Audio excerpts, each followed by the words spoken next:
La IA se equivoca, por supuesto que se equivoca. Ahora esta herramienta hay que incorporarla en la mochila del docente. El profesor tiene que tener la capacidad para poder evaluar los trabajos de los estudiantes. La inteligencia artificial ha llegado para quedarse, hay que utilizarla.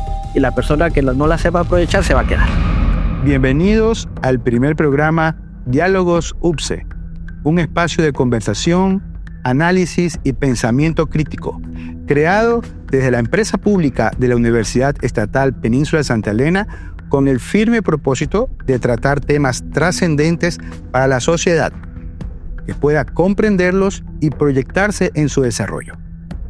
Hoy tenemos un tema que despierta mucho interés y preocupación: la inteligencia artificial y su impacto en la educación. ¿Están las universidades listas para incorporarlos en los procesos de enseñanza y aprendizaje? ¿Están los estudiantes preparados para aplicarla con responsabilidad y ética? ¿Qué camino debemos seguir que otras universidades y países ya lo vienen recorriendo para evitarnos cometer errores y ser más efectivos en su aplicación? Estas dudas y otras serán tratadas hoy por un panel de primerísima calidad. Nos acompaña el ingeniero Néstor Acosta Lozano, rector de la Universidad Estatal Península de Santa Elena y doctor en Ciencias Veterinarias. La ingeniera Lídice Az López, experta en seguridad informática, y el ingeniero Andrés Brito Ávila, experto en petróleo, máster en inteligencia artificial. Con esto, iniciamos nuestro análisis.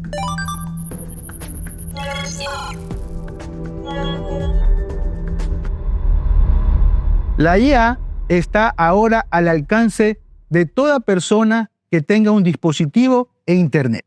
Por eso, desde su experiencia, doctor, como docente y rector de una universidad, ¿cree que la inteligencia artificial ha llegado para facilitar y mejorar los procesos académicos y de enseñanza, o a la actualidad se vuelve un obstáculo? Bueno, gracias Joe por la pregunta.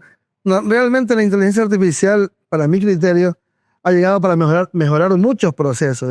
Eso es inevitable porque la tecnología así en los actuales momentos lo demanda.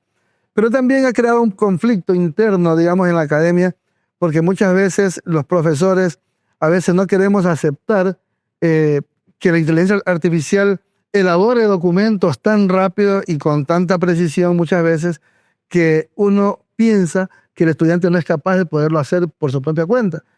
Y lo que yo pienso realmente como Néstor Acosta, más no como rector, yo pienso que la inteligencia artificial llegó para ayudar muchos procesos, pero que dificultaría a los profesores que aún no están capacitados para manejar la inteligencia artificial y para dominarla, en poder entender que un estudiante la aplica porque lógicamente ya la tiene y nadie le puede prohibir que la use.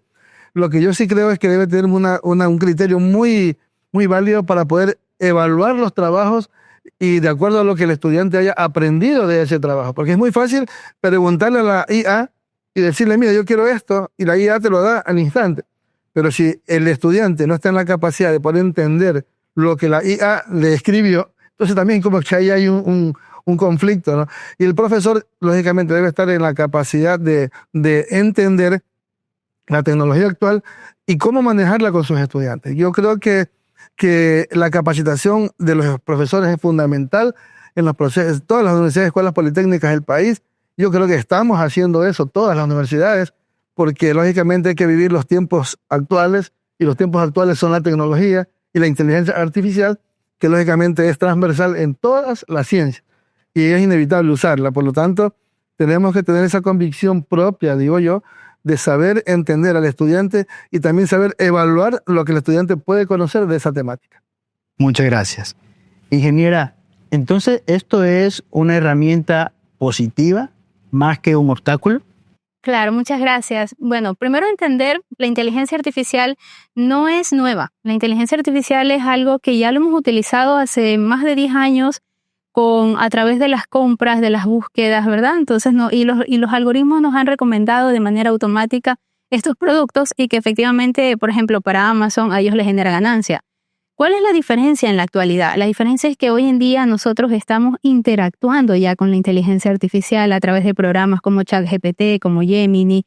Entonces, estas herramientas generativas han transformado y siguen cambiando la forma de trabajar con la tecnología. Ahora, en la perspectiva académica, por supuesto que la inteligencia artificial nos genera grandes ventajas al optimizar la productividad académica del docente mediante el ahorro del tiempo, por ejemplo, en calificaciones, en la planificación académica, nos optimiza. Más sin embargo, así como tienen cosas positivas, también pues evidentemente hay retos. No puedo decir que como toda tecnología hay ventajas, hay desventajas. Entre las ventajas yo podría mencionar que la inteligencia artificial nos genera, por ejemplo, el optimizar las tareas repetitivas, nos ayuda también a trabajar de forma más optimizada. También en cuanto a los retos, sí considero allí, por ejemplo, que hay un dilema, ¿verdad? Un dilema ético entre el utilizar la inteligencia artificial y los datos. Entonces, ¿cómo nosotros vamos a manejar la privacidad de los datos? Por ejemplo, estas tecnologías necesariamente requieren datos para poder responder a las necesidades, pero también tenemos esa contraparte de cómo protegemos los datos estudiantiles, por ejemplo. Entonces, tiene sus desafíos y hay que evaluarlos, pero definitivamente la inteligencia artificial es una tecnología positiva y que hay que saber utilizarla, no hay que tenerle miedo y pues va en pro de la mejora académica. Listo. Usted habló de un tema muy importante, optimizar el tiempo. O sea, eso puede ser como una de las principales ventajas que a la comunidad o a la persona le ayuda a que su tiempo sea mejor aprovechado. Sabemos que los docentes dedican mucho tiempo a actividades que no es en realidad tal vez la de enseñar y estar con el alumno, sino a planificar, a evaluar, calificación de exámenes, tareas. Tal vez estas actividades pueden simplificarse con estas herramientas, doctor. Indiscutiblemente, la inteligencia artificial vino para quedarse. Es una herramienta que sí o sí tenemos que saber aprovechar. Y la persona que no la sepa aprovechar se va a quedar. ¿Okay? Para contestar a su pregunta, pues sí, indiscutiblemente optimiza las gestiones del docente. Por ejemplo, hay aplicaciones de IA para calificar, por ejemplo, Gradescope. ¿Okay? Tú solamente subes tu examen, tú le das los parámetros que tome en cuenta para calificar y lo hace. Entonces, nos deja a nosotros los docentes un tiempo disponible para dedicarnos más a la gestión que, no, por lo menos en mi caso, que es mi vocación es enseñar. Entonces, nosotros no solamente nos tenemos que enfocar en graduar a buenos ingenieros, sino enfocarnos más a graduar buenas personas. Porque por eso se dan los problemas que se dan actualmente en la jungla, ¿no? O sea, en lo que prefiero. Entonces, al optimizar gestiones académicas, gestiones administrativas, que en este caso nosotros como docentes tenemos, pues bueno, nos deja ese tiempo para enfocarnos en la docencia, en la enseñanza, en mejorar nuestros sistemas mejorar los sistemas de aprendizaje para los estudiantes. Por ejemplo, yo pongo un ejemplo mío. Yo, dentro de mis cátedras, doy programación. Entonces, yo uso mucho la inteligencia artificial generativa, que hay muchas, ¿no? Para desarrollar sistemas que hagan muy interactiva la enseñanza. ¿Ok? ¿Por qué? Porque aprender a manejar ChatGPT, Gemini, Cook, DeepSeek, Copilot, y bueno, y tantas que hay, bueno, te lo permite. Y aquí quiero hacer una acotación. No solamente es para el docente, sino para el estudiante, porque nosotros con un estudiante desarrollamos un programa con inteligencia artificial que, lo que te estaba mencionando, ¿no? Que dinamiza la educación.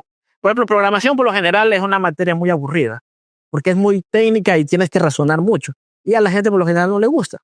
Entonces, nosotros nos enfocamos en desarrollar este programa. ¿Qué hace? Nosotros ingresamos contenido, ¿ok? Y mediante el método de embedding, que bueno, son partes técnicas, crea juegos a partir de ese contenido.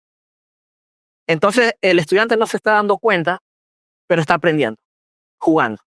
Y aparte de eso, por lo menos en mi caso, ¿no? Yo hago competencias dentro de las clases. Entonces, competencias que a los estudiantes les gusta, les encanta. más hacer divertida su propio aprendizaje y más el autoaprendizaje que ellos obtienen mediante los deberes, mediante los talleres que uno les envía, pues bueno, mejora indiscutiblemente nuestra parte como docentes, ¿no? Hacia ellos, que al final nosotros nos debemos a ellos, ¿no? La gestión. Yo, si me permite, bueno, a nivel administrativo es importantísima la IA. Por ejemplo, ChatGPT es el que más se usa a nivel de los administrativos nuestros, ¿no? Hay muchísimas aplicaciones, pero por ejemplo, para elaborar un horario, dice simplemente hazme un horario y ya te lo hace sin ningún error, ¿cierto? Una planificación de un contenido te lo ordena, pero inmediatamente. La redacción de muchos oficios que tienen que hacer, inmediatamente ya sale, pero sin faltas ortográficas, bien redactado, solamente como para que lo firmes. Pues son cosas triviales, cosas que simplemente se suceden y muchas veces mecánicamente ya lo hacen. Pero el ChatGPT coge y lo arma inmediatamente y se optimiza el tiempo y también ese tiempo que como que le sobra, ¿no? Porque ya antes tenía que redactarlo, escribirlo y todo. Ahora solo tiene que verlo, ponerlo en el marco e imprimir y ya está listo.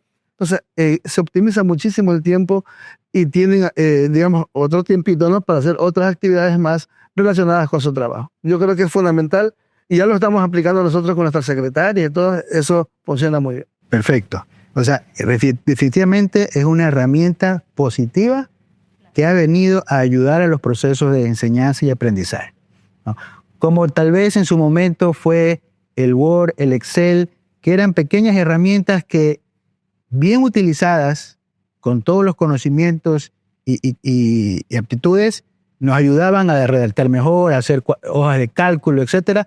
Ahora esta herramienta hay que incorporarla en la mochila del docente para que pueda desarrollar mucho mejor sus capacidades. Y sobre eso va mi segunda pregunta, doctor. ¿Cómo hacer que el docente vaya incorporando esta herramienta en su mochila y de manera inmediata, pues, ¿no?, comienza a transmitir o comienza a mejorar sus procesos de enseñanza para que a su vez también los alumnos vean que su docente ya está en esta sintonía? Bueno, yo te digo, todos los docentes prácticamente están utilizando ya tienen en la mochila las herramientas, no solamente una, muchas. Y ya se está trabajando fuertemente con las IA. Tú sabes que, como decía Liris hace un momento, si no tienes la data, no puede funcionar. Y ya la data está en el mundo y ellos lo que tienen que hacer es utilizarla. Y lo que sí creo yo, y estoy convencido, de que el profesor tiene que tener la capacidad para poder evaluar los trabajos de los estudiantes, porque los estudiantes también lo utilizan, no solamente el docente. El estudiante lo utiliza y mucho más que el docente. Entonces ellos están como mucho más expertos en hacerle las preguntas respectivas a las aplicaciones y se las resuelven al instante. Pero el profesor sí tiene que tener ese instinto de decir, bueno, aquí me están copiando, aquí me están haciendo trampa, ¿no? Porque realmente tú puedes valorar la capacidad del estudiante con un diálogo. Y como hablan, deben escribir. Muchas veces la escritura sale mucho mejor porque están utilizando ya una herramienta que realmente les permita mejorar sus trabajos. Y yo más creo que el profesor no puede o no podría calificar lo que está escrito, sino más bien el conocimiento del estudiante en base a algún examen sobre la temática, a ver si realmente aprendió o no aprendió. Porque hay que validar el conocimiento, porque no solamente el documento puede ser validado, ¿no? De pronto el documento, ahora que sabemos que con la tecnología pueden armar inmediatamente 50, 100 páginas sin ningún problema, entonces ellos tienen que ver la posibilidad de que esas 50 o 100 páginas que le elaboró una IA debería tener algo en la cabeza y evaluar al respecto cosas técnicas puntuales que garanticen que el estudiante se aprendió. Claro. Sí, a eso yo quisiera acotar el tema de la generación de documentos, ¿no? Y ahí hay una preocupación en los docentes de evitar el plagio, evitar la trampa académica. En temas de generar este tipo de información a través de las IA generativas, o sea, sí hay ciertos parámetros, ciertos criterios que podemos identificar, ¿no? O sea, cuando generan texto, a veces el texto es muy adornado o existe mucha verborragia en la generación del documento y entonces sí nos vamos a dar cuenta de que ese trabajo no es 100% humano, de que lo ha generado a través de inteligencia artificial. Entonces, allí el reto es enseñarles a los estudiantes a que ellos más bien de alguna manera editar el texto, humanizarlo, revisarlo y de forma crítica seleccionar las ideas, ¿verdad? O ajustarlo al contexto también. Entonces eso es importante. ¿Sí? Por supuesto, por supuesto. Aparte que hay inteligencias artificiales que ya detectan las mismas inteligencias artificiales. Y es una pelea constante porque ya a eso le sacaron una inteligencia artificial que humaniza esos detectos. O sea, están ahí, dale. Sí, lo que yo quisiera también adicionar es que, por ejemplo, ya los reglamentos de las universidades y escuelas politécnicas ya deben cambiar. Así como se decía el plagio, los antiplagios, todo usar compilatio, bueno, algunas herramientas que detectaban, entre comillas, plagio, ¿no? O similitud, pongámosle similitud. Entonces, también ahora como ya existen las herramientas que detectan si es que un documento es hecho a través de inteligencia artificial, entonces, prohibir su uso tampoco, pero debería tener un porcentaje de ese uso en el documento que podría ser como válido, porque también tiene que tener la posibilidad de que el estudiante ponga sus conocimientos adquiridos, ¿no? y que desarrolle un documento, por ejemplo, un trabajo de titulación con un 20, no sé, 10, 20% de inteligencia artificial y el resto con sus conocimientos y sus datos reales, creo que podría ser un documento válido. Ya. Hemos analizado en sí pues la herramienta como para evitar o generar documentos que faciliten el trabajo del estudiante, ¿no? Pero también el estudiante puede tener ciertas dudas en cuanto a dedicarle tiempo, dedicarle horas de clases a ciertas actividades o materias que ya las va a hacer la IA normalmente. Es decir, como por ejemplo el uso de la calculadora cuando recién se introdujo la calculadora. Los profesores decían, pero van a perder la capacidad de sumar y restar. Y la verdad que no creo que nadie la perdió. Nadie la perdió. Pero después se hizo del día a día y así han venido muchas herramientas. Ahora el estudiante debe decir, ¿para qué voy a aprender? Un ejemplo, y aquí voy a generar polémica. Norma JAPA, si la IA le digo un texto y me la pone en norma JAPA. Más bien debo aprender otras cosas que la IA no las va a hacer o por lo menos debería generarme a mí algún tipo de esfuerzo para un pensamiento crítico mejor, ¿no? Entonces, estas herramientas que también le van a ayudar al estudiante en su día a día, ellos también exigen, ¿sabe qué?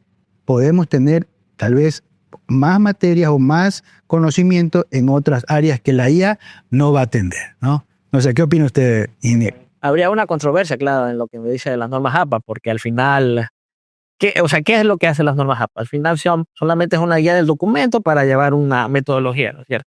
Okay. Entonces, de parte del estudiante, es verdad, puede decir, si ya la IA me lo hace, bueno, yo para qué tengo que saber, pero, o sea, si yo aplico esa lógica, entonces, ¿para qué yo necesito sumar si la calculadora lo hace? Entonces, si bien es cierto, son herramientas que ayudan y facilitan y organizan y nos aceleran los tiempos de gestión, es importante, por lo menos de parte del estudiante, que sepa la base, que sepa para qué sirve, cómo se hace. ¿Entiendes?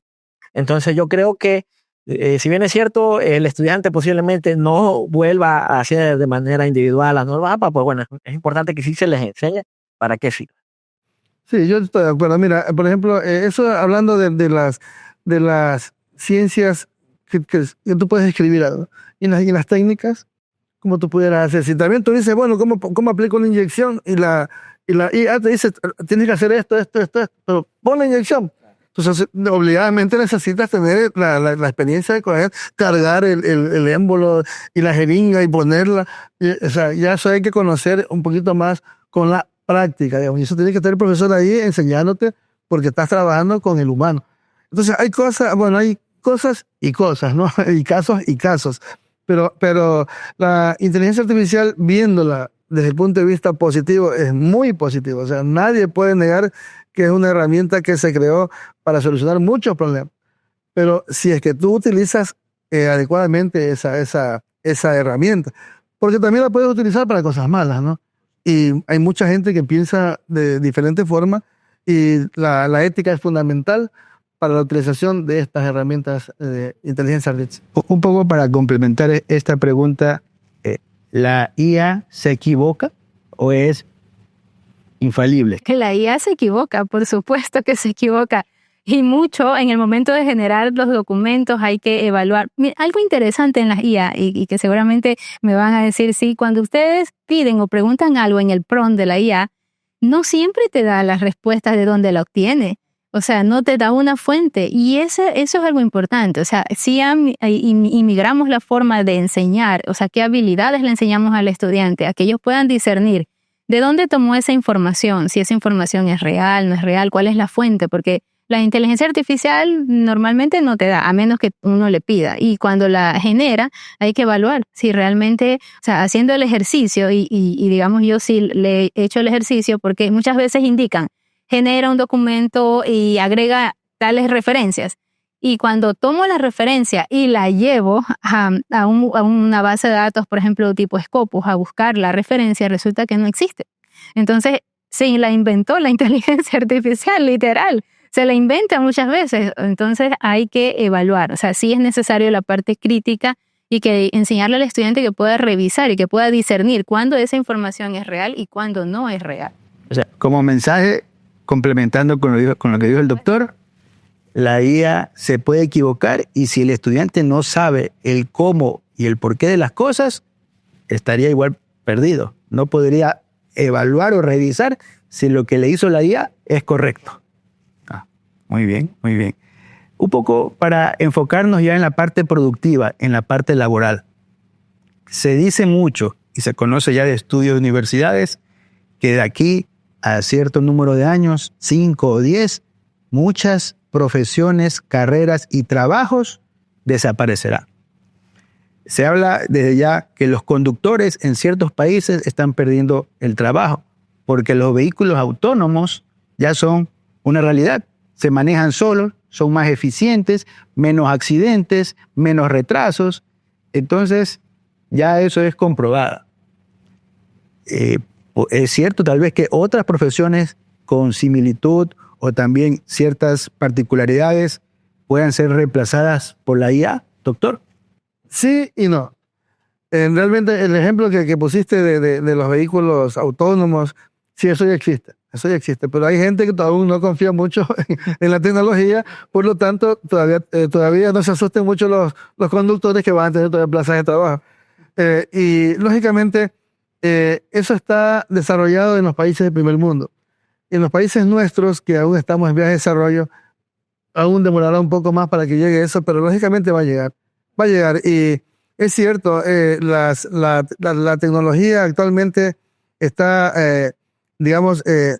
separando a muchas personas de sus trabajos, porque la robótica, mira, va llegando y el robot sí hace todo inmediatamente y uno tiene que estar soldando pieza por pieza. Eso ya, las personas que trabajaban en esas áreas de la tecnología ya están perdiendo también sus plazas de trabajo. Ya robotizaron todo, automatizaron todo y son plazas de trabajo muy calificadas que se perdieron o que se van a perder. Con la llegada de la tecnología es posible que se pierdan muchas profesiones, pero sí mismo van a nacer muchas más que controlen esa tecnología que yo pienso que por más avanzada que esté la inteligencia artificial y las tecnologías, nunca el hombre estará aparte porque el hombre las creó. El hombre es quien las maneja. Por lo tanto, yo no creo que el hombre vaya a crear algo que lo vaya a superar y que lo vaya incluso a dejar a un lado a todo el mundo. Sí van a mi manera de ver, sí van a desplazarse muchas profesiones, pero se crearán nuevas y yo creo que estará en equilibrio el mundo, ¿no? Tal vez esas profesiones que son repetitivas, mecánicas, monótonas, pero hay profesiones donde la esencia del ser humano todavía son indispensables, ¿no? El docente, el psicólogo, creo yo que el abogado todavía, no, esperemos, si no estamos practicando aquí ya otra profesión. Entonces, es tal vez el enfoque que deba la universidad darle a su enseñanza para que esas habilidades blandas, como se las conoce, sean maximizadas, ¿no? Que el estudiante, más allá de enfocarse en la computadora, en los dispositivos, haga mejor, o sea, aprenda a desarrollar trabajos en grupo, trabajos con la comunidad, cómo transmitir los conocimientos. ¿Qué opina usted, doctora? Claro, bueno, efectivamente lo que mencionan, la tecnología, los sistemas automatizados, la inteligencia artificial, sí genera como que un riesgo a ciertas tareas repetitivas o profesiones donde se realizan tareas repetitivas, por ejemplo, análisis de datos estandarizados o que o asistencia al usuario estándar, sí genera un riesgo, ¿no? Un riesgo de desaparecer. Pero por otro lado, tenemos que las tecnologías, ¿verdad? También ayudan a fomentar nuevas carreras. Entonces, aquí, ¿cuál es la idea? Que se priorice la capacitación de los estudiantes en cuanto a desarrollar pensamiento crítico, en cuanto a la toma de decisiones, o sea, más allá de crear nuevas carreras, sino es educar a estos profesionales, desarrollar habilidades críticas, la curiosidad, la comunicación asertiva, que son importantes, el trabajo en equipo. Entonces, a potenciar esas capacidades propias del humano que no son reemplazables y no creo que van a ser reemplazables nunca por parte de la inteligencia artificial. Entonces, por ahí va el sentido de cuál es el reto que tenemos nosotros como docentes y también pues las universidades, formar más bien profesionales críticos y que puedan gestionar las tecnologías, puedan trabajar en conjunto y de manera ética con estos avances y estos cambios tecnológicos. De hecho, hay una estadística que de aquí al 2030 se van a perder 92 millones de empleos, pero se van a generar 178 millones.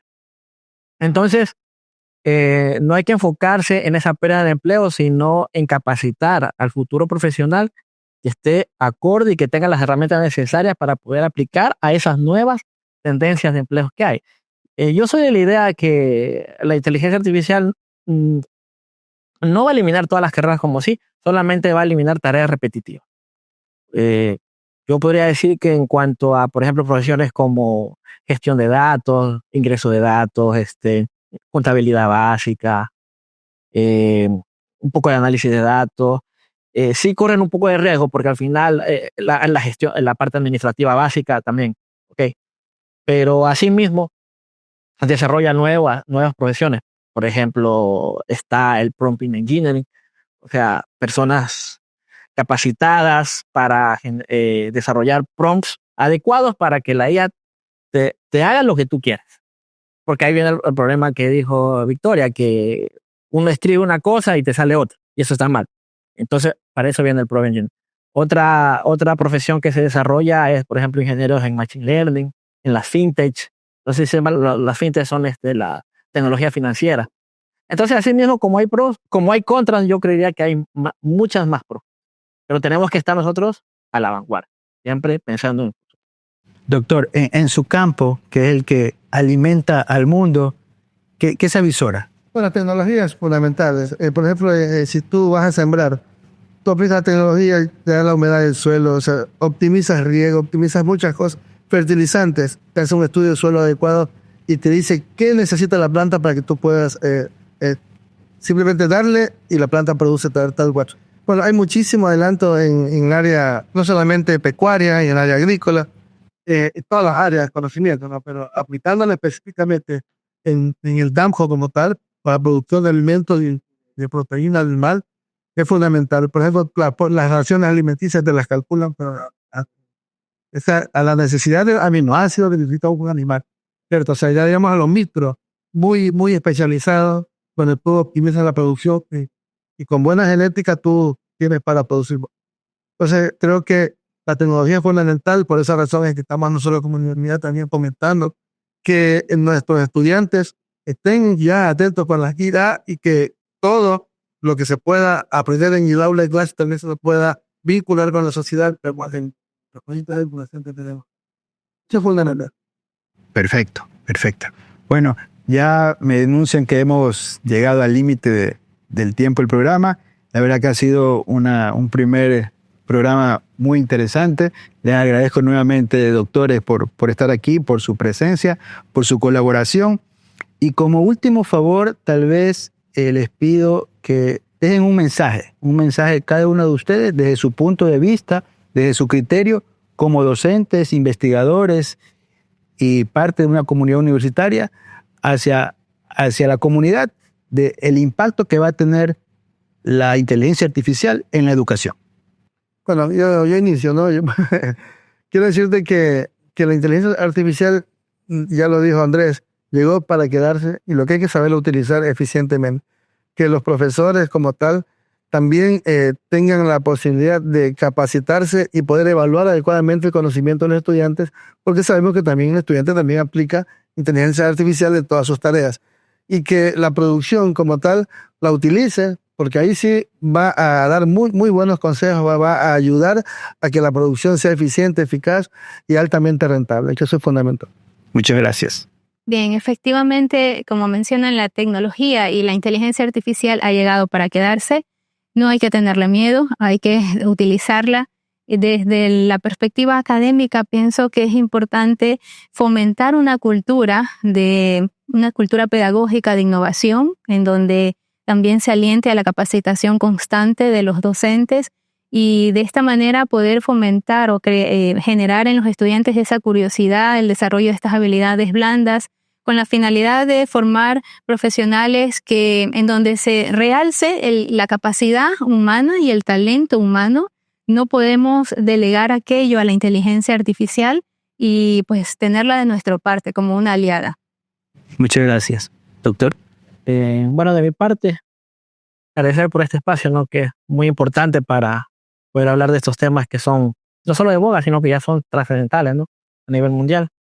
Yo lo que podría decir es que la inteligencia artificial exacerba, ¿ok? Nuestra vocación como docente, siempre y cuando lo usemos con un buen propósito. Desde el punto de vista, yo como profesor, ¿no? Pienso que permite a nosotros no solamente ser transmisores de conocimiento, sino ser mentores de valores y principios. Y creo que también es una parte fundamental que nos permite el uso de estas herramientas, ¿no? Porque nos da la facilidad, nos da más el tiempo para enfocarnos también en eso, y no solamente en la parte técnica. Perfecto. Bueno, nuevamente les agradezco por participar en este primer programa de Diálogos UPCE y la verdad que los esperamos para una segunda edición. Muchas gracias. Muchas gracias.